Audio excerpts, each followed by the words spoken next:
ಬೆಂಗಳೂರಿನ ವಿಜಯನಗರದಲ್ಲಿ ಪಾಲಿಕೆ ಬಜಾರ್ ಅಂತ ಹೊಸ ಅಂಗಡಿಗಳು ಸ್ಟಾರ್ಟ್ ಆಗಿದೆ.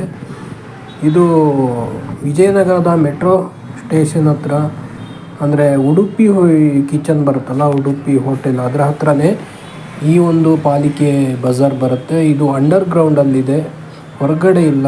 ನೀವು ಅಂಡರ್ಗ್ರೌಂಡು ಒಳಗಡೆ ಹೋದರೆ ಅಲ್ಲಿ ನಿಮಗೆ ಪಾಲಿಕೆ ಬಜಾರ್ಗಳು ಸಿಗುತ್ತೆ. ಇಲ್ಲಿ ತರಕಾರಿಗಳು, ಹಣ್ಣು ಹಂಪಲುಗಳು, ಇತರ ಅಂಗಡಿಗಳು ನಿಮಗೆ ಕಾಣಸಿಗುತ್ತೆ. ಹಳೆ ಸರ್ವಿಸ್ ರಸ್ತೆ ಮತ್ತು ಮೇನ್ ರೋಡ್ ಮಧ್ಯೆ ಇದೆ. ಇಲ್ಲಿ ಸುಮಾರು 50ಕ್ಕಿಂತ ಹೆಚ್ಚು ಮಳಿಗೆಗಳಿವೆ. ಸದ್ಯಕ್ಕೆ ಇದು ಕೆಲವು ಮಳಿಗೆಗಳು ಮಾತ್ರ ಓಪನ್ ಆಗಿದೆ. ಕಳೆದ ತಿಂಗಳು ಇದು ಉದ್ಘಾಟನೆಯಾಗಿದೆ.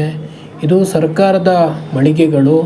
ನೀವು ಹೊಸದಾಗಿ ಅಂಗಡಿ ಇಡುವವರು ಇಲ್ಲಿ ಭೇಟಿ ಕೊಟ್ಟು ಅಂಗಡಿ ಪರಿಶೀಲನೆ ಮಾಡಿ ಅಂಗಡಿಯನ್ನು ಇಡ್ಬೋದು.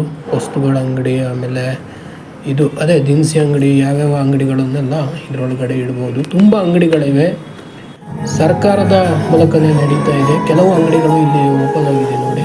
ಹಣ್ಣು ಅಂಗಡಿ, ತರಕಾರಿ ಅಂಗಡಿ ಎಲ್ಲ ಓಪನ್ ಆಗಿದೆ. ಇನ್ನು ಕೆಲವು ಅಂಗಡಿಗಳು ಖಾಲಿ ಇದೆ. ಸದ್ಯದಲ್ಲೇ ನಿಮಗೆ ಬೇಕಾದರೆ ಈ ಅಂಗಡಿಗಳನ್ನು ನೀವು ಓಪನ್ ಮಾಡ್ಕೋಬೋದು. ನೀವು ಇಲ್ಲಿ ಅಂಗಡಿಗಳನ್ನು ಇಡ್ಬೋದು.